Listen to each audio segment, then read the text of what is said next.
Hi, everybody. Welcome to episode 7 of Witchcraft and Voodoo. This week we're going to be talking about divination. I am Lilith Dorsey, and I'm a voodoo priestess. And my co-presenter hostess is, announce yourself. I'm Sable Aradia, and I am a Wiccan priestess and traditional witch. So, yeah, and we're back again, and I was really excited about this idea when Lilith suggested it last time, and I can't wait to discuss it. Yeah, I think there's a lot of good things to say about divination, and it's something that's really important in all my different traditions of Haitian Vodou and, Lukumi and Ifa and, New Orleans Voodoo. We do all.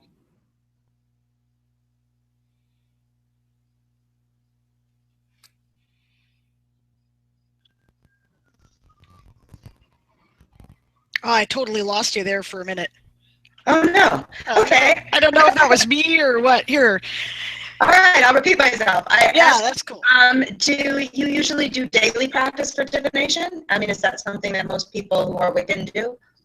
A lot of people do, but I don't know. I tend to, for myself, do divination more when I have a specific need. I will, in my tradition, we find it important to do, if we're going to do any kind of magic working, we usually do a divination prior to any kind of working so that we can determine, are there unforeseen consequences of doing this action that we may not have considered? Is this a good idea? Is this a bad idea? Right? We often recommend to our students, and certainly when I was in the early learning stages, I did a lot of divination. I did it for pretty much everything, but generally now, I only personally do it for myself when I'm like, okay, I got to make a major decision, or geez, I'm getting really frustrated about this particular issue. How can I improve the situation? Or sometimes even, what the hell is going on with my roommate because he won't tell me, No, I mean, I think there's a lot of things that do come up that can be assisted by divination, everything from the littlest thing, like you said, about your roommate or who you're going to run into on the way to work or something, or the big, really huge issues, but it makes a lot of sense before undergoing any spiritual thing that you would turn to divination, I guess what I want to ask you is, what do you use for divination most often? Well, I actually brought some stuff for show and tell. I figured that maybe people might want to see stuff that we do. Okay, I think actually I might, it occurred to me maybe people don't know what we mean by divination, right? So I'll explain, right? Divination is when you're using basically, fortune telling, but not really. Like, it's not necessarily that.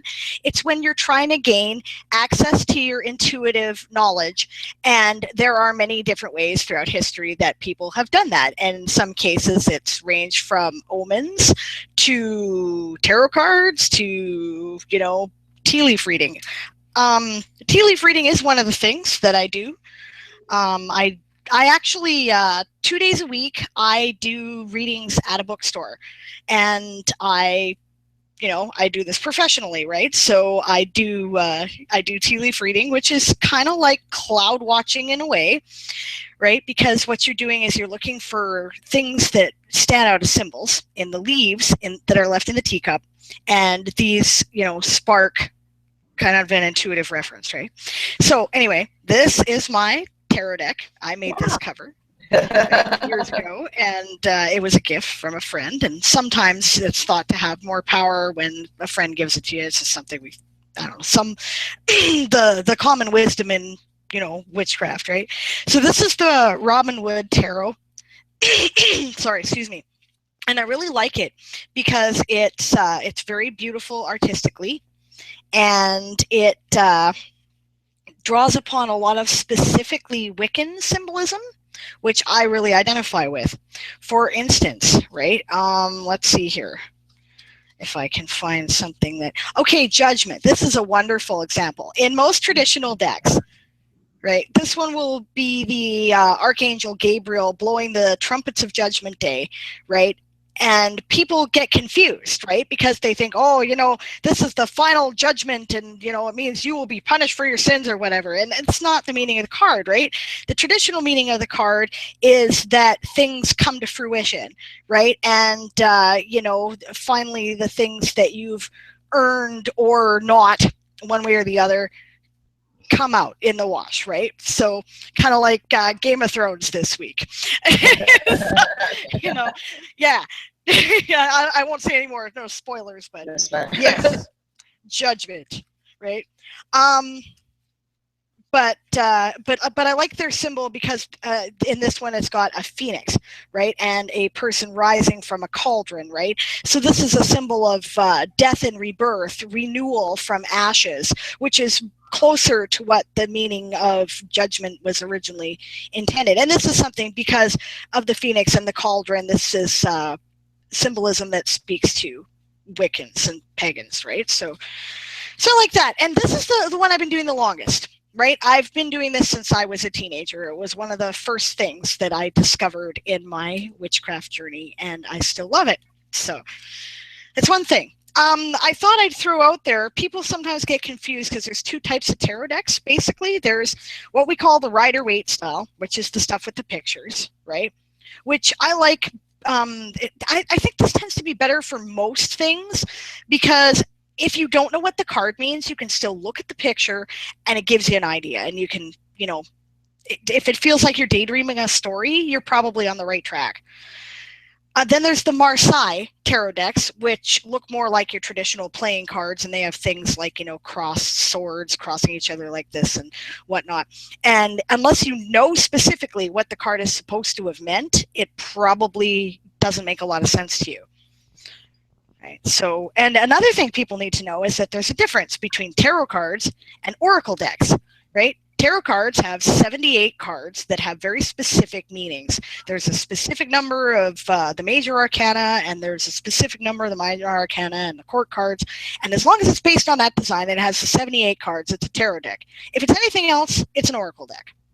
It doesn't mean it won't work. It just doesn't have the same tarot symbolism or the years of working with it, like since the late Renaissance, that has been passed down, right? So that's one thing I have for show and tell. I don't know. Did you bring things for show and tell? Should we go back and forth? I did some things for show and tell. You did? Cool. Yeah, you have a tarot deck? Do you guys do tarot? Yeah, we do actually, and my priest came up with a tarot deck that I really love. Him and Sally Ann Glassman, Lou Martinet is my priest, and Sally Ann Glassman did the artwork for the cards, and she later did a separate book to go with the cards. And because we were talking about Brigitte last week, I brought the Maman Brigitte cards, so there's my little Maman Brigitte card. She's beautiful. That's great. I know. So, I mean, and for us, I think it works really well as a crossover deck. It's funny because they did it, very early on. It was the first African-American tarot deck ever. We Brilliant. have it now, but, even before I met Louis, it was really special to me to just have those, darker skinned images on the cards. And I've seen this. Lou has the original for this card. The paintings are just amazing that she did, just so powerful, so that was really special to me and so expressive. And I use it a lot. I really do, but my priestess, she divines with no, it's a combination. It's basically a geomancy system where she uses, gemstones, semi-precious stones, and things like that, along with bones and other stuff, wood, bone. There's a whole collection, and, I've known her for 20 years. Things rotate in and out sometimes. There's, and she has it on a painted geomancy wheel, basically representing the wheel of the year and the different zodiac signs and things like that. So then when she gives you a reading, she breaks it up according to, it's not necessarily for the next year, but the zodiac signs and the placement and the relation between those come together. So she reads like that. I have read like that on several occasions. It comes out the same for me. It's funny. I've been reading tarot too since I was about probably 12. It's Right. funny you have Robin Wood's deck. I've known Robin for a really long time. I think that's a great deck. I will say this. My best friend used to say she liked it because all the men were really well endowed in that deck. They are. Yeah, no word of a lie. Yeah.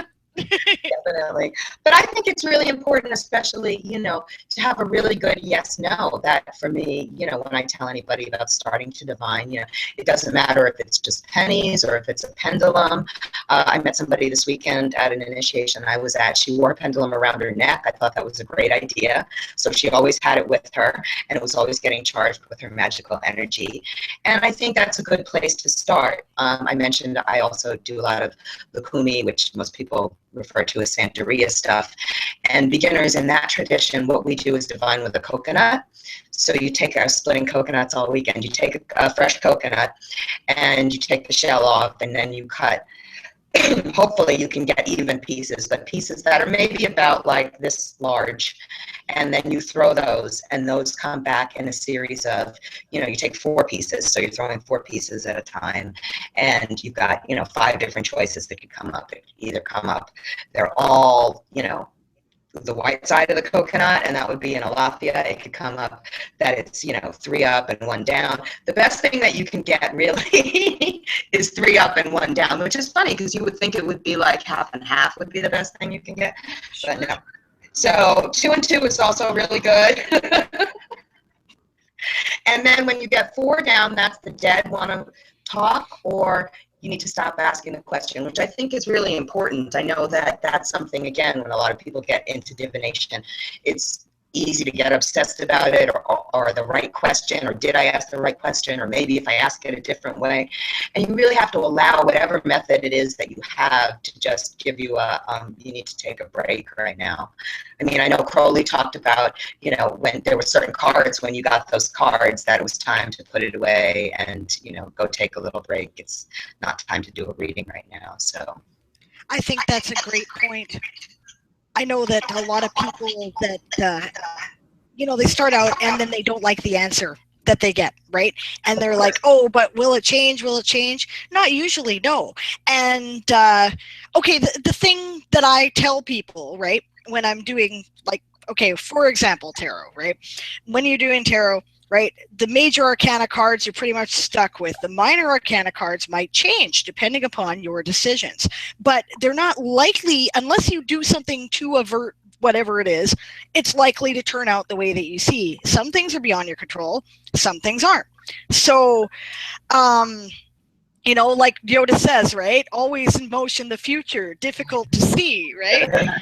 So your free will has a great deal to do with it, but the situation is not likely to evolve much in a couple of hours.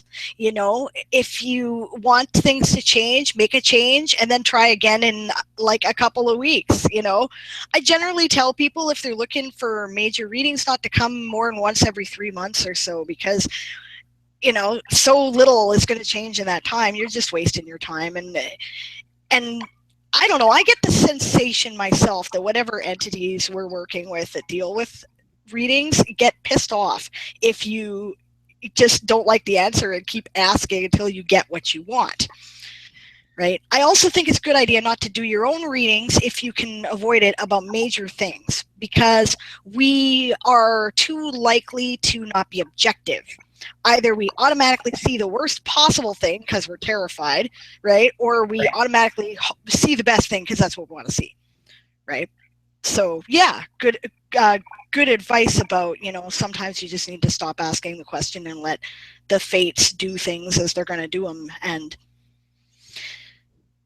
I too have a pendulum. There it is. So that's my yes or no. My first pendulum was a medallion that was, so I just wore it and then I take it off and use it whenever I wanted to. And when you're starting with a pendulum, if anybody wants to know, right, you ask it, you kind of hold it like this with, above your hand like this, and you ask it first, show me a yes. Right, so as you can see, my pendulum spins clockwise when it's telling me yes. Right, and then you ask it to show me a no. and my pendulum will spin counterclockwise when it's showing me a no, right? But your pendulum might do different things. Yours might go back and forth for yes and then vertically for no, or, you know, whatever, right? So that's one thing. You can also flip a coin, but I don't advise that one because it's too easy to manipulate the flip of the coin by your finger movements. People, magicians in particular, have practiced for, you know, to do that, like, you know, stage magicians I'm talking about, right? So you should try to avoid things that you can manipulate like that, right? Yeah, that's true. That's why I usually recommend like 3 pennies, because, you know, if you've got right. 3 pennies, then it's a little bit harder to manipulate 3 at once, you know. Another thing I do is, and a lot of witches do, but not all of them, is rune stones, right? And that's, you know, the Norse runes that I use, although some people do different types. I once took a really great class on Anglo-Saxon runes, but I still don't feel as comfortable with them. Right, so these are my rune stones that I've made. I make these and I sell a bunch of them on my Etsy store in different varieties. And they're basically just, you know, dremeled stones that I like. This happens to be Amazonite, which is a stone that I just like the color of, and I like the symbolism of it too, if you're into that sort of thing, right? And so how you do that, right, is you take the bag, right, and you take all the runes out of it and you throw it in front of you, you know, casting the bones, right, as it were, casting the stones. The closer they land to you, the more immediate whatever they're talking about is. The farther away, the more distant they are. You remove the ones that lay face down because they're not relevant to the reading, and then you kind of interpret them in groups, right? And the runes that are around them will have will affect each other. Like if you have like a cluster over here, it's about one particular situation. You have a cluster over there, it'll be about another one, and they all have simple meanings like tarot, right? So the older way to do rune casting was to take a bunch of sticks and throw them down on the ground, and the sticks would form the runes because they're all in very simple angular designs, right? And you can do something similar with the Celtic Ogham or Ogham. You may have seen it spelled if you're more druidically or Celtically inclined, and each one of those is supposed to be a symbol representing a particular type of tree in the sacred woods of Celtic legend. And I know how to do that one, but again, it's not my preferred. So yeah, so that's a few things that that I do. I have been taught how to do chiromancy, but I don't do that much either. Are you familiar with chiromancy there, Lilith? Do you guys do that one? What's chiromancy? Palms? It's the no, you know, palmistry I'm working on, but I do palms, but no, what's chiromancy? It's the one where you drop candle wax into water and then oh yes, we've done that, and I've done it with my friends Don and Daniela Waterhawk. They run a business making jewelry and other artistic things, and we've done it with silver, which is a lot of fun. Oh, I bet that's fun. Yeah. Oh, cool. Yes, it was really nice, really nice. So no, I like that. But I mean, you were mentioning tea leaf reading. I've done some tea leaf reading and some coffee magic reading. And quite frankly, even though I'm an old hippie, like I don't hallucinate. So anything where I need to get a visual like that, like from a crystal ball or something like that, it's really difficult for me. I do prefer something else to sort of unlock that state into the future or whatever knowledge that I don't have in the moment. So, you know, I prefer things that are less like that, you know. Yeah, I get that, you know, like it can be, you have to get deeper to do that. And, you know, most things I find I'm more comfortable with the things that are more direct, but I can do this stuff. I just, you know, I'm always cautious about it because I'm very rational and I like things to, like, I don't know, I trust my intuition, right? Like, I don't know, one of the reasons why I became a witch is because about the time puberty hit, I started having dreams that came true. And I was trying to figure out what the hell this was and what I should do with it, right? So here's the answer, right? I studied parapsychology for a while first. I was trying to, like, you know, find scientific explanations, and I did like a school project and the whole bit. But Yeah, so I guess that's one of the reasons, probably, in all fairness, I was thinking about that earlier, why I don't tend to do a lot of daily divinations is because I have faith that my intuition will warn me already, right? Like if bad shit's gonna go down, I'll get a dream about it or something often, right? Or I'll just go, you know what, I was gonna go to work today, but I think I should call in sick, and I do, right? So yeah, okay, but yes, crystal balls, right?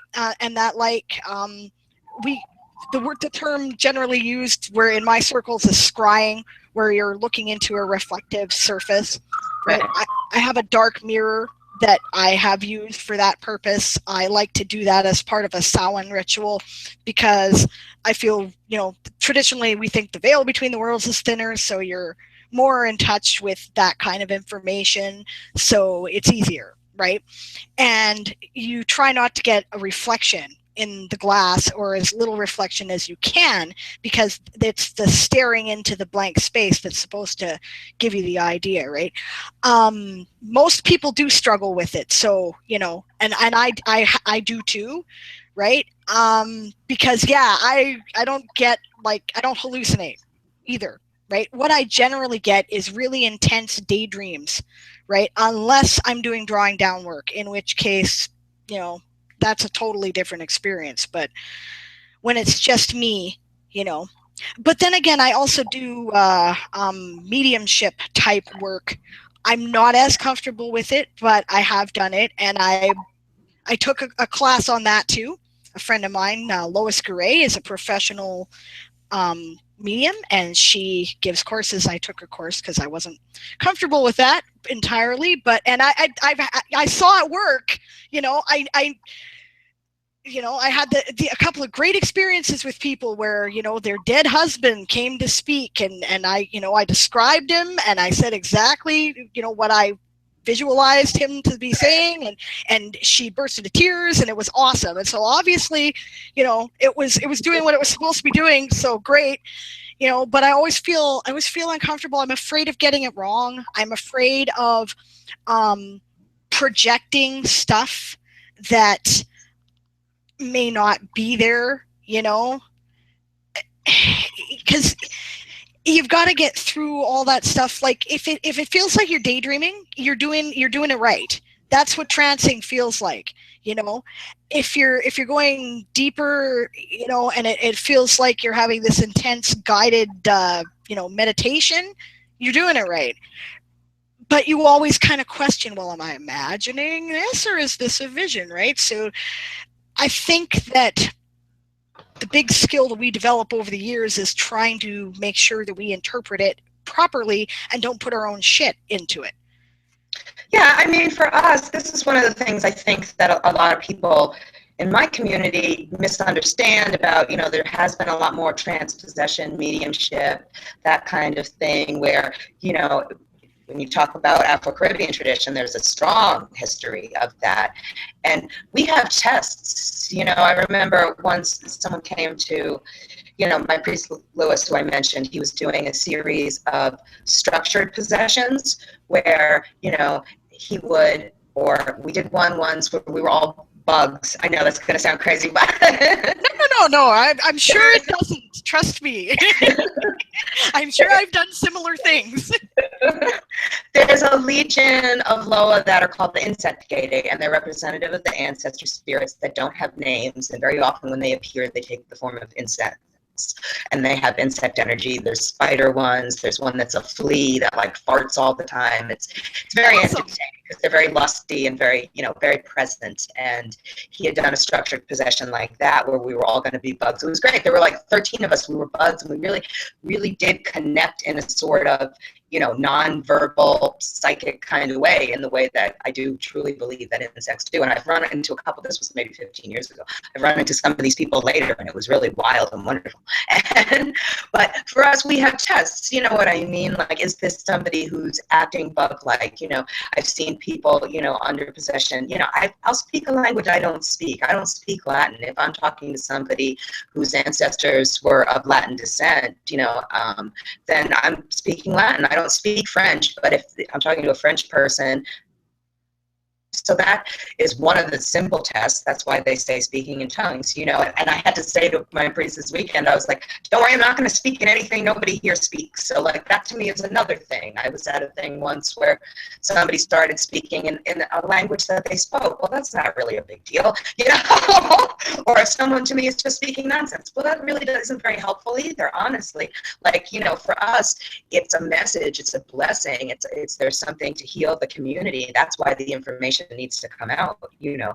And like I said, we do train these people, and there's tests and everything like that, and it's very rigorous, and it's very, you know, the culture really relies on it, sort of apart from the tradition, but also a part of the tradition, if that makes sense, because it's not, you know, you don't go to a normal ceremony and expect it to happen, but very often it does. You know, if somebody's sick and needs to hear some information, then that happens. I love that. That's something that at least the branches of witchcraft that I have practiced, it's, you know, like that's an experience that I can relate to, right? Like we do that, right? Not all the time, right? But generally in the process of your typical full moon circle, your typical full moon aspect circle, right? The priestess will try to draw down the moon, at least when she's not teaching students. When people are more experienced, she tends to do this, right? And sometimes it's a really light kind of, you know, yes, we feel the presence of the goddess. And sometimes she'll like show up and you're like riding in the back of the bus listening to what she's saying through your mouth, right? And that's awesome. It's an awesome experience. It's always something that's valuable. It's, you know, it's never like, okay, that's another test, right? If it's not helpful, it's not the gods, you know, it's not them, right? It's something fucking with you, right? You know, because I don't know. Okay, I think that when people die, I think we've discussed this before briefly, but when people die, they're still people, you know. They are not physical anymore. So they're not as bound by space and time as we are. But this doesn't mean their personality immediately changes to become one of the enlightened elders either. No. Not at all. You've dealt with some asshole poltergeists. I can see it. Yep. Right? Absolutely. So, you know, I mean, some people are cool people and some people are real jerks. You know, some people show up and party in your house at 2 o'clock in the morning and you have to be like, get out, you know. And some people are violent and some people are cruel. And some people, you know, are beautiful, gentle, loving souls who are still hanging around because they want to make sure their grandkids grow up okay. You know, so you can't just take their word for it, right? And some of these things that like to screw with you, right? They've never been physical and they like to fake what you're trying to reach, Sure. Right? Especially if you're inexperienced, you get this a lot. And this is why people learn to be afraid of Ouija boards and stuff, right? Because those are kind of like open invitations for jerk off, you know, pranksters to show up and mess with you, right? And, you know, when you're 17 and you're experimenting with this, you know, you may not know any better. So that's why we bless our tools, right? We bless our tools and bless our sacred space in our own different ways so that it's space that can only be like that's I don't know, I won't say only because it's nothing's ever foolproof, but it tends to draw more positive interactions than negative. So if it's not helping, it's no good, right? If somebody's like, you know, exhausting you or whatever, they're waking you up at 2 o'clock in the morning by tapping on your feet or whatever, you know, you wouldn't tolerate that from a living person. Why would you put up with that from a dead person? Or God, send them out, you know? Yes. I agree. Completely. All right, so what was I talking about? Right, okay. No, okay, I'll shut up. But I was just saying, yeah, I can relate to that. I've had those kind of experiences, and they've been, you know, and when they're really intense like that, I can count, I don't know, I think 7 really intense, full, wow, you know, like full on drawing down experiences like that where I was a passenger on the bus, and awesome, right?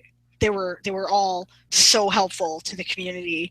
You know, they said when the goddesses in various forms showed up, and one god at one point, right, they did or said things, right, that really mattered to people, were in most cases life changing, right? Yeah. So, but most of the time, more often than not, you just feel their presence. Like, yep, we're here, we're watching you, we got, a hand on the shoulder, right?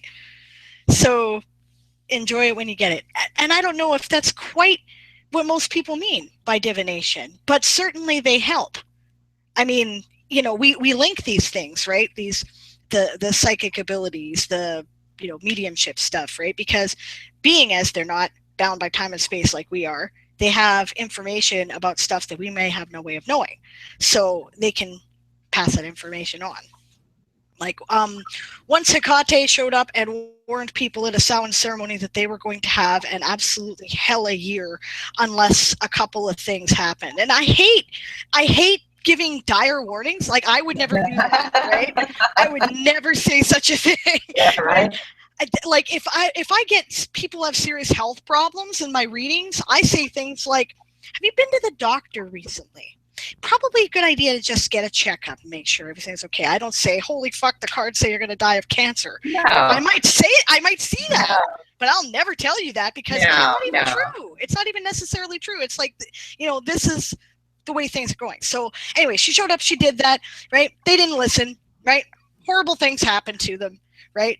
And but then the next time something came along, right, they knew to listen, and they took advantage of a situation, and their lives improved tremendously. All right. Right? So it has a happy ending. All right. That sounds like a cautionary tale, but they learned in the end, so that's good. Do you find the big problem is getting out of your own way? Now, that's a weird question, because, I don't know, what was it, like last time or the time before we were talking about isogonians? I remember when I first started, we were doing an event together, and we were just hanging, you're at an event, you hang out in the hotel rooms or whatnot, and some newbie was there, and she was like, oh, can I read your cards? Can I read your cards? And then she's trying to tell us what it means, and we're like, maybe this isn't the best idea, and she was just so overzealous and whatnot, and I know I've pretty much always been able to read for myself, which is a rare thing. I know that's odd. I don't recommend it to people, because no, usually you can't be objective about it. But I mean, I don't know. I mean, I almost never want to see what I want. I don't even know what I want to see. So whatever I'm seeing is what I'm seeing, and like that story about where, somebody gets the divination that they're going to be, left for dead and floating down the river. And then the next day, the next town over, their divination was the king will be floating down the river in a coffin tomorrow, go get him. So, if your divination was you're going to die and you're going to go down the river, you think that's horrible. But the next, day, you're king. So, I don't necessarily think that just because I get a bad reading means that everything is dire and horrible and terrible. Although I do want to say this, since I've been a professional reader for longer than I would like, I don't mind it, but you get a lot of questions, and sometimes there are difficult things you have to tell people.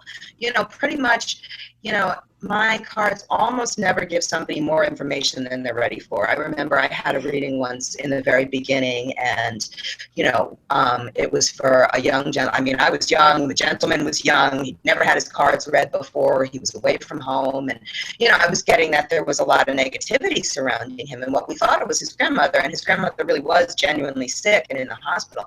But the next day he ended up getting into a massive car accident, and they needed the jaws of life, and he was in a body cast for 6 months. But I really, in that moment, don't think there's anything that he could have done differently to avert that. I mean, he lived, he's fine now, everything's okay.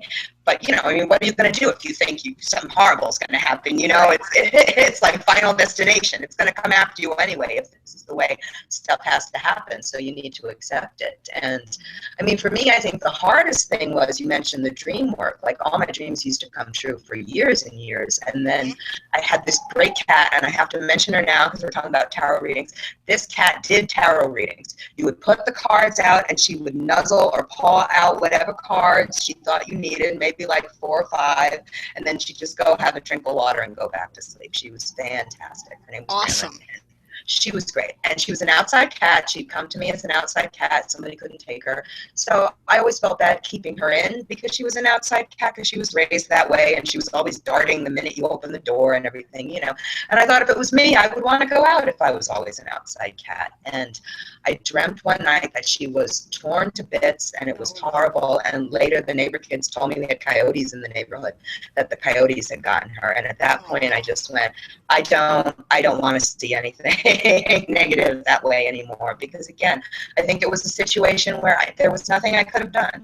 There were coyotes, and she was an outside cat, and you know, she lived a good life. But you know, I think people need to just set their own boundaries for what they want to have come through the psychic information. If you know you don't want to have a dream about something bad happening, if there's nothing you can do, set that boundary for yourself. That's, you know, I mean, you're in control of your own mind, really, ultimately. So that's, you know.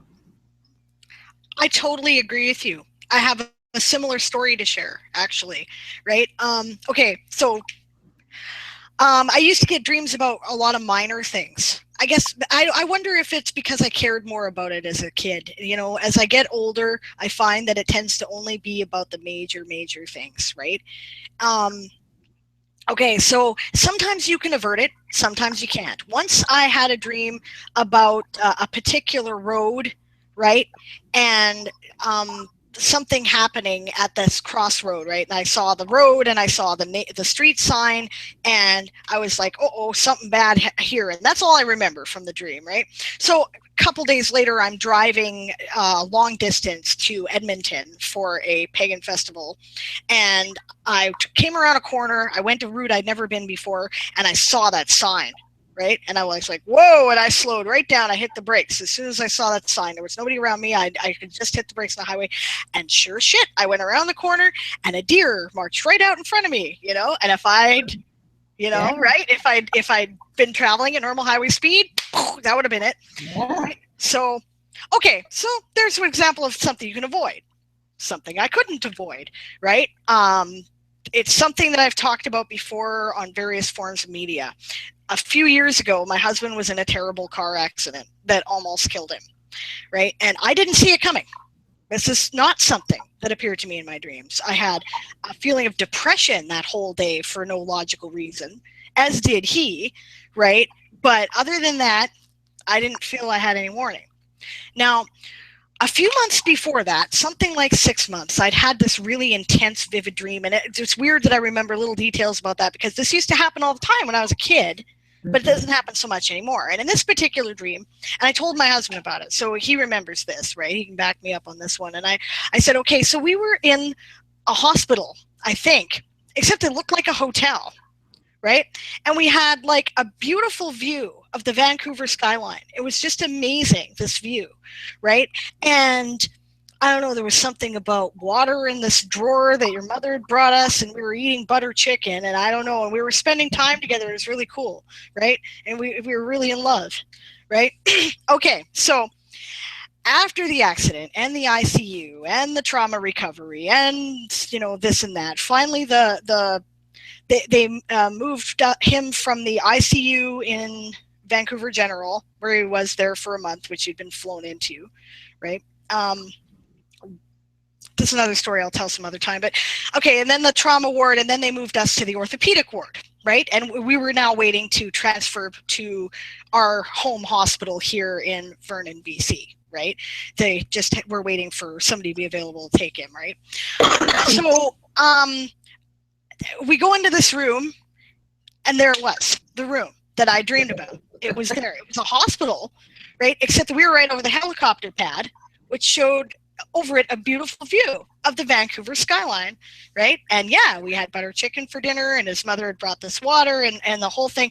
And that's when I knew it was going to be okay, and he was actually going to live, right? So I was mad at first when the whole thing happened, because I, you know, had these dreams and I'd done this, and I'm like, you know, you would think that some major thing like this in my life, right, I would be told about. Whatever's given me these messages would tell me, right? But I wasn't ready to hear that, right? There's nothing I could have done about it, right? It just happened, and it was important. And a lot of things have, I can see why it was a necessary thing in both our lives, and so many things have happened in a different way because of that event, right? Basically, it was kind of a kick in the ass wake-up call that changed our whole life. But at the time, it was terrible, and I was so, I felt so betrayed, and I had a real crisis of faith about it, right? And then I saw this room, and I was like, okay, no, they couldn't warn me about it, but they could tell me it's all right. It's going to be okay. Right. So yeah, I can relate. Yeah. No, I definitely, I feel you on that. I definitely think that's, for me anyway, that's been my experience, just not just personally, but what I see in other people's lives. There's things that they can do differently. But, I mean, all these movies now about the butterfly effect and whatnot, there's only so much you can change. I genuinely believe that without truly messing up the order of things, so you have to be very careful. And your options are also limited depending upon where you come from at the time, right? You might be able to go down 4 different roads, but the 5th one might not be an option for you, right? So yeah, and some things are just there, and we can't choose to stop them. We can choose how we deal with them, right? Right. So I want to come back to something you were talking about earlier. You mentioned in this one friend, I think, or teacher, right? She was doing readings that involved, the time of year and the astrological sign. Is astrology a thing that is important in divination? Is this one of the forms of art that is used? I mean, again, I think it varies from, spiritual house to spiritual house. I know my priestess, I was mentioning Priestess Miriam, we're very heavy on astrology. I know a lot of Umbanda temples, they associate, last time we were talking about the Orisha, they associate each of the Orisha with different signs, like Oshun, for example, is Libra, and in some houses, you'll be an Oshun just because you were born a Libra, so there's like that heavy a connection between your spirituality and zodiac things. And I think even if it's not part of what your house is doing, we all have a really serious awareness of it. If not just, it's not necessarily part of the practice, but it's something that we're always thinking about, just in general, okay, well, we won't sit okay, we're not going to let the air person be in charge of everything. We'll let the earth person be in charge of everything, because that will probably get done a lot faster. Things like that, I think we're aware of. And also, we're talking about symbols and stuff before. I think a lot of times we do use astrological symbols. I mentioned the Veves, but, in conjunction with some of our candle magic or spell work or things like that, we do incorporate some of that in there sometimes. More in hoodoo than in Haitian Vodou, but. Neat. Astrology is, I don't know, it's something, I think the more, rational, quote unquote, right, humanistic sort of pagans, they're more like, they don't tend to have a lot of regard for it. And ones who are more, I don't know, like it varies, right? It used to be a really important thing, right? If you go back to the original British traditional craft, it was something that was part of the whole Aquarian movement, and that was very strongly linked at the time. And then there was, the ritual magic tradition. It comes from there was that element too, right? We have a lot of lore around the kind of magic that should be done depending upon the astrological sign of the moon. And of course, there's all that, gardening with the moon stuff and whatnot. So I've made a reasonably serious study of it. I don't consider myself an expert. And the other thing is that, I don't know, like, what do you personally think about it, right? Because I've my partner and priest, he's like, this is all a bunch of horse pucky. Like, he does not at all. What do you think? I think there are certain times when it can be very, very valuable, but more often than not, it's just a hit or miss. kind of thing. I mean, there's things to watch out for, obviously. Every once in a while I'll get something that's right on, certain things. Like my mother's a triple Gemini. I'm always complaining about this, obviously, because my mother's a triple Gemini. But anybody who knows a triple Gemini knows that that's somebody who's quite difficult to deal with, especially as a parent or someone you have to live with for an extended period of time. So I think things like that where, yes, okay, we can see that these combination of elements together produce this result, especially when you're talking about somebody who's a triple or quadruple or has a lot of planets in something, that there really is a manifestation of that. But then, I also feel like it's the chicken and the egg because, okay, I know I'm an Aries and a double Libra, so that informs my judgment and informs how I look at the world and how I deal with things. If I meet somebody who's a Libra and a double Aries, I know I'm going to absolutely hate them and then they're going to be my best friend, so that's just the way these things go, so I feel like that. But I don't, it's funny, I have a good friend of mine who's a Babalawo, an Ifa priest, and he ended up getting his degree in medieval astrology. And it's funny, we almost never talk about it unless it comes up in something. I taught astrology a couple of times, but I don't really, put much stock in it. Yeah, I get that. I totally believe in the moon thing for gardening because I've seen it, right? I when you do it, you see it, right? So, but yeah, I don't know. I think it's a useful tool myself. The symbolism is as useful as the symbolism of the tarot, right? I think that most people, okay, the thing is most people's acquaintance with astrology is their sun sign and they read the horoscope in the paper. And that's really not specific enough if you want any real information. It's so general. You're right. It could apply to absolutely anybody. You could just, and about 70% of people will apply to you if you want to read that into it. So in a way, it does, like you say, become well, I don't know if you use the word self-fulfilling prophecy, but it can be, right? Because it does inform the way you look at the world. But on the other hand, it can also be a valuable insight tool. Like when I finally did my whole chart, right? I was like, of course, so many things made so much sense, right? I'm a Pisces, my mom's a Virgo, you can kind of tell what my adolescence was like based on that, right? Yeah. My Saturn is in Cancer, right? Yeah, she's like, oh, geez, so I have a problem in my life feeling nurtured or nurturing others. And I've always felt like it's me versus the whole world. And, I can trust no one to come to my aid or defend me, right? And it's not true. And I found that because I felt, like knowing that this is a part of my chart and knowing, okay, there's a quote reason why I always feel this way. I can also look at it and go, well, of course it's not true. Right? It's just, this is what it seems like. And maybe, I have less of that in my life than another person who doesn't have that in their chart might, but it doesn't mean that it really is the case. I often have more blessings and more support than I think I do. Right? So I found it a helpful tool in that way. And it actually, taken that way, improved a lot of my relationships because I found that I made a more conscious effort to show the people immediately close in my life, how much they mean to me. Although it has tended to hurt my more casual friendships because I don't give them as much of my time, right?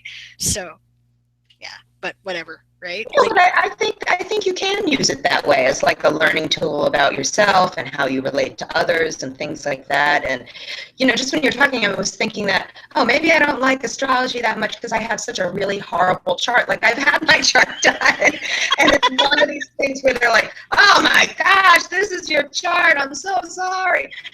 So I have one of those grand crosses. It's horrible. It's hard. It's just horrible. It's horrible. Start to finish, it's horrible, But there's things, like I tell people, there's things you can do about that too. Okay, maybe I don't like that I'm acting very Aries in this situation, so I will use oils and herbs and crystals to bring out the Libra nature in myself, And then I remember even one point I was thinking about moving because if you move, you change your astrology, So like if I'm somewhere, well, if you move far, but if I'm somewhere far from where I am now, that'll change how I relate astrologically to what's around me, So there are some things you can do even with the crappiest chart. That is something I had not considered, actually, the whole move and move drastically thing. It's a good point. I have to consider that. Yeah. Yeah. Okay, how about numerology?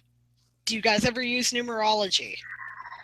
We used a lot of, especially in my New Orleans voodoo house, we use a lot of, I guess, both simultaneously traditional and non-traditional things. So we break almost everything down numerologically. And then we also break it down into like the, the Sephira. So, we break it down that way as well. I don't know if that's just, I mean, you can go back and in Haitian Vodou, there is a lot of, elements of that kind of thing. And also in New Orleans Voodoo there is. And then I mentioned my priest, Louis Martinet, he's a Thelemite. So obviously we're going to end up with like Kabbalistic correspondences here numerologically. So, but we all do it. Like, I mean, it was so pleasing to me when my priestess moved from 828 to 1428. We were so happy. We were just like, yay, it still works out for us numerologically, and that's a big deal. I know it sounds silly to people, but that's just how we are. It's like another form of divination. You know what I mean? If I'm going to somewhere or doing something and a 5 is coming at me or this is coming at me, I can, and each of our Orisha and Loa have numbers as well. So I'm not just resonating on numerological things or Sephira, where I'm also thinking, well, Oshun's a 5. So is that an Oshun influence or is it something that's coming at me from somewhere else? Right. Yeah, okay. By comparison, right, we do tend to put a lot of stock in certain symbolism of numerology, but I don't think that witchcraft does not use the same numerology that ritual magic does, right? And the ritual magic stuff is older. We have different thoughts, like the meanings of 3s and things like that, right? 3 is a goddess number, right? So you see things in 3s, it's the goddess, right? That kind of thing. But so I tend to resonate with that a lot, and I tend to really not like the traditional numerology. And it's largely, like you say about the bad chart, it's because my birth number is, I reject your reality and I substitute my own, because okay, my birth number is 4. And I'm like, that is so bullshit, right? Like, seriously, this is so bullshit. I am nothing like the personality. I don't, I can't make money to save my life, right? Like, if it's about material things, then, you put me in a wrong number, right? So I don't feel it in my own life. So I don't, it tends to make me take all of it less seriously, right? And some people have done some very interesting stuff in the New Age movement, which crosses over to certain elements of Wicca sometimes. And I think they've gone to plaid in terms of the, there's ludicrous speed and they've gone to plaid, right? Yeah. It's gone like, things like people will charge a certain amount for a particular course because 11s are good. So they charge $222. Nobody pays $222 for things, right? There's a whole science to that. People like, this is why everything costs $99, right? $18.99, right? Because people like that for some reason, So it's contradictory. No, we do that like crazy. No, it's always a 21 or we totally do that. I mean, we tend to do it in magic, right? In magic, it's really important, right? You want to resonate with the whole idea of the 7 original planets that we knew about, which were the 7 houses and so on, right? 7, right? You want to resonate with goddess numbers, you use 3s, and if you want to have a balance of polarities, you use 2, right? But and 9's always magic, right? So And there's a specific, everybody likes 9. Yeah, everybody likes 9. I know. Oh, hey, that reminds me. Friday the 13th, good or bad? I like Friday the 13th. I do. It's one of those things like Mercury retrograde that always seems to work in my favor for some stupid reason. I don't know why, but maybe because I'm backwards. Yeah, Mercury retrograde, that's a fun one. I've learned stay off social media and Mercury retrograde. Otherwise, I'm generally okay. Concentrate on writing and, don't get into a lot of major arguments, and then it works in my favor, right? Friday the 13th, I love it. And most of the witches I know do too, right? I think you know, it's a you know where the symbolism comes from, right? Like why this is an unlucky day, supposedly. You should tell everybody anyway, though. You know, right? Okay, so it's because it's the day that they burnt the Templars, right? And this was considered to be, like, history regards it generally as kind of a betrayal of epic proportions, right? So that's why it's an unlucky day, and it was a Friday, right? So I don't know. And then, so the superstition of it seems to have passed into all kinds of magical circles because Templars were thought to be practitioners of magical arts.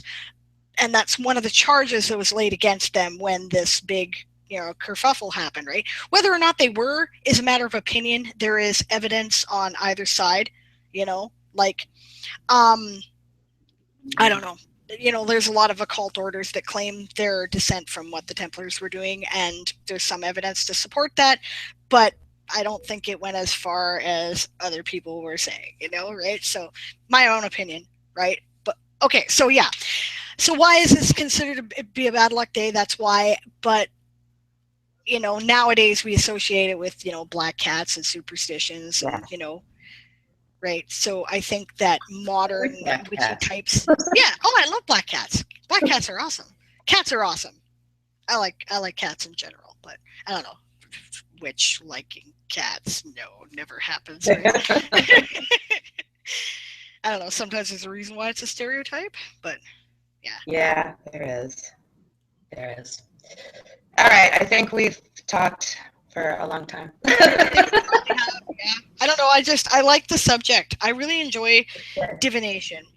I wanted to throw something out there that I thought was very interesting, right? A lot of people, when they come, like I said, like we have a lot of different ways of looking at the world, right? Witches do. So some people come to it as a very, you know, left brain sort of, you know, rational faith, and it can be, right? So when people do, they often encounter this divination stuff and they're like, oh, this hocus pocus, you know, what the hell, right? Okay, but I recommend to people a book called Blink, The Art of Thinking Without Thinking by a guy named Malcolm Gladwell, who you've probably heard of, right? And okay, so the idea that he presents in this book is that what we call intuitive knowledge, what we call these, you know, psychic flashes or whatever, are actually subconscious knowledge that we don't know that we have. Right? And it can be the accumulated result of a bunch of experience, things that have gone on around us that we don't realize that we remember, stuff like that, right? He calls it thin slicing, right? You take a quick thin slice of the situation and then make a snap judgment based on that. The example that he gave at the beginning of his book was there was this great arts, you know, this great, I don't know, I think it was supposed to be a Greek statue or something that had been found, and people were like, wow, this great undiscovered thing, it's so amazing. And one guy looked at it and went, it's a fake, right? And people were like, well, no, it can't be a fake. I mean, we've done all these tests, it's not a fake. And he's like, well, I don't know why I know, but I know it's a fake, right? Accumulated experience had taught him that it was. And of course, when you break it down, it was a fake. It did turn out that he was right. And his, you know, 30 years of you know, art authentication, right, had taught him the things that he knew, even though he didn't know he knew them, right? Okay, so intuition could be that, right? Psychic flashes could very well be this, right? And that's why we have to be careful not to get in our own way, because we also absorb a lot of subconscious assumptions that aren't true. For instance, we tend to take tall people more seriously than short people. Why do we do that? Probably because when we're kids, all the big people were the ones that made all the decisions, right? So we're trained that way. We take men more seriously than women, right? We listen to lower voices more than higher voices. And why? Because culturally we've been programmed to do that, right? This is where people get, you know, systemic racism or, you know, judgments of people's sexuality or whatever, because we've been taught these subconscious assumptions that we don't even know that we have, right? So it's important for us to, you know, try to examine it. Right? Especially if we're going to do precognitive work and we suffer from any kind of anxiety issues, Sometimes we just have a bad feeling because the situation's making us anxious because we have an anxiety issue, right? Not because it's, disaster and gloom is going to happen this week, So I wanted to throw that out there because that's another way of looking at it. And it could legitimately be exactly what's happening. Sometimes the consequences of our actions are more like they're foreseeable if we could bring ourselves to actually look at them, but often we can't, at least consciously, right? So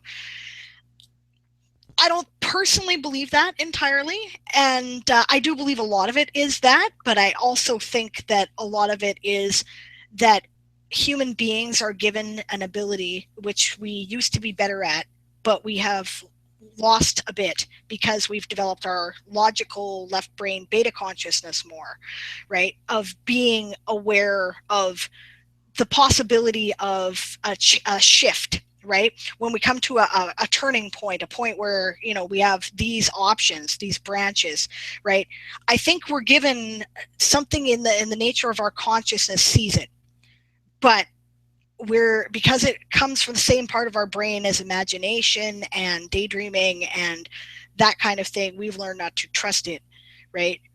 And the Druids knew it was linked, right? They called it fire in the head. Bards spoke prophecies because they're creative people. I think that if you practice trusting it, right, you get better at it. Sure. I always tell people to practice on simple things, like, with your yes-no thing. Is it going to rain on me today? Like, that's a quantifiable thing. You know what I mean? It's not, does he love me? Blah, blah, blah. Like, Yeah. No.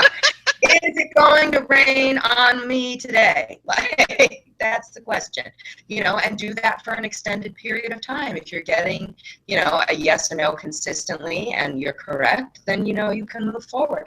But the other thing, I've been reading for, I don't want to say how old I am, but 3 decades now at this point. And like every reading I do, I think, well, this could be it. This could be the time that something, sometimes you make a souffle and it doesn't rise, Yes. But even though I know what I'm doing, maybe this is the time where this is just not right on, even above and beyond the cards for put it away or the whatever other things that could be happening, I could just not have access to this particular answer to the question right now, and that's why we do a lot of checks where, you said you go to somebody else, even though I read for myself, I go to other people all the time, or I go to other methods, where I'm not just, okay, maybe I've got this reading from the cards, but I'm going to pick up the pendulum, I'm going to pick up the dowsing rods, I'm going to try and see the nuances in the situation to get confirmation, or I'm going to call somebody else to get confirmation, like a good doctor would. The more I move on, the more I think magic is just like medicine. If something really serious, you want a second opinion. You know what I mean? I don't want to think, oh, I'm not going to go gentle without a second opinion. Let's find out what's possible, I agree with you. I think that, okay, like, even professionals have days where they're like, I'm just not getting anything, right, on this particular subject. Or, you interpret it totally one way and it turns out that your interpretation was wrong, or, whatever, right? Like you're not going to get it right all the time, and, if you get it more often than not, you're doing fine. There's some stuff that I put in my book, if you want to train yourself to be better at these kind of things, little exercises, right? And I base them on stuff that people, like tests that people used to do with like ESP cards and stuff. Okay, so you have a deck of cards, right? Playing cards, normal playing cards, right? If you try to guess the suit, right, by the laws of statistics, you should get 1 in 4 correct, because you have a one chance in 4, right, being right. So 25% of your answers will be correct if it's totally random chance and you're just guessing multiple choice. It's why they say put something down in a multiple choice test even if you have no idea, right? Select something, you might get it right. So what you do, right, is if you're wanting to test ability to foretell the future, precognition, right, precognitive abilities, you take the deck and you turn it, and you, before you draw a card, you write down what you think it's going to be, and then you put it down. And actually, you don't look at them until you're done going through the whole deck. You put it face down, because your emotions can affect your answer, right? If you're getting excited about it, you can either cloud your vision or whatever, right? So, you do that one at a time, right? And then when you're done, you mark them, right? If you've got a significant number more than 25% correct, you're doing, you've got some kind of intuitive ability. They generally considered any mark that was like 35% or higher a sign of some intuition, right? Also, if you get everything horribly wrong, like if you got one right in a whole deck, that's also a sign, because you're blocking it. Yeah. Right? If you want to test psychometry, where you read objects, right? I'm not very good at this. Psychometry, not my thing, right? What you do is you touch the card before you turn it, before you put it down, when you're guessing what it is, right? And if you want to test telepathy, right, you get somebody else to draw the card for you and look at it, right, and try to project to you what it is. And then you switch, because there's projective telepathy and there's receptive telepathy, right? And you may find that one person's really good at projecting and another person is not, right? So, and these are things you can do. If you practice these things, right, then you will get better at it, like any other skill. Sure. That definitely makes sense. I like that. Sounds like fun. I want to have like a little psychic Olympics or something. That'd be cool, wouldn't it? I'd love to do something like that. That would be very cool. Yeah. I wish more people would do tests. I like that idea. Yeah. Oh, that sounds great.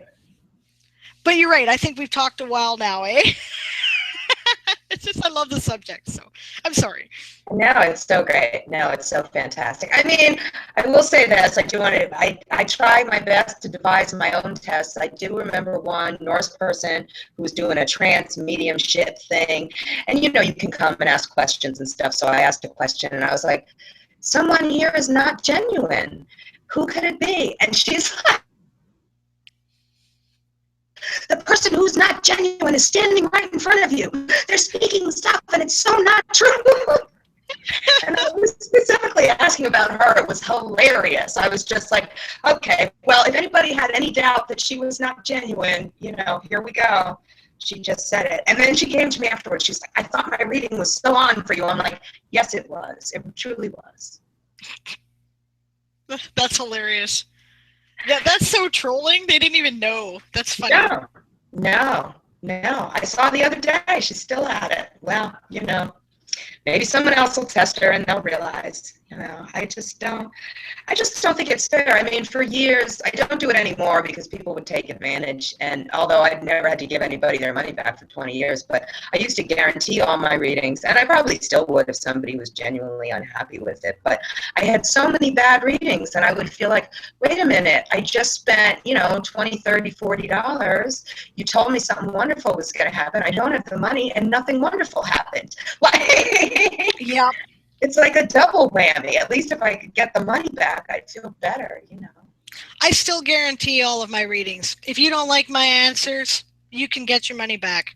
I've had 2 people take me up on this in the course of the many years that I have done readings. The first woman came back 6 months later and apologized.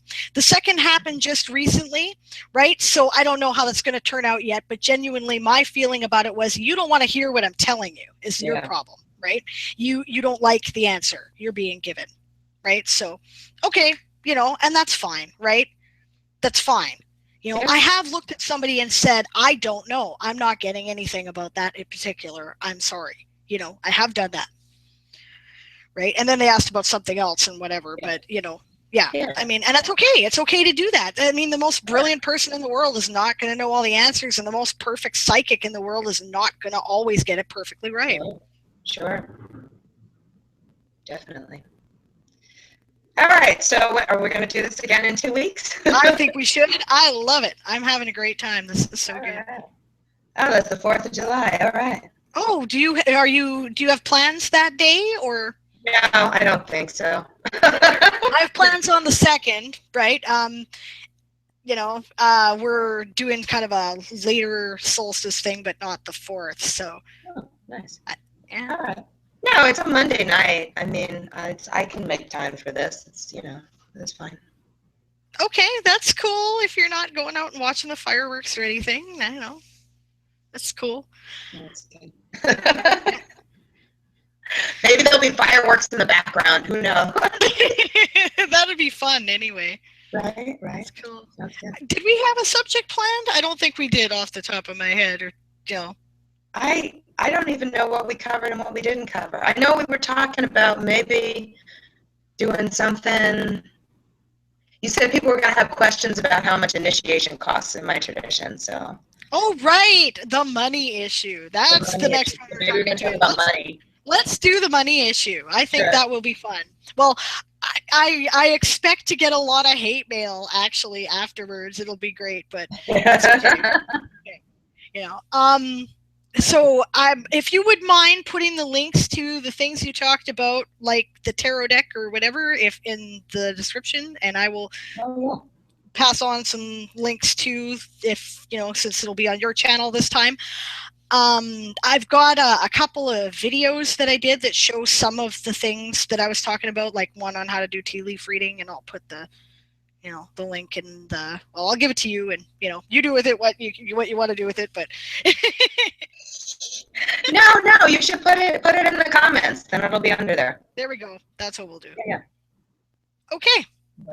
All right. So always a pleasure. In 2 weeks. Oh yes, definitely a pleasure. This is great. I like this conversation. I hope people listen. Yeah. Yeah. See you in 2 weeks, Lilith. Thanks. Bye. Bye.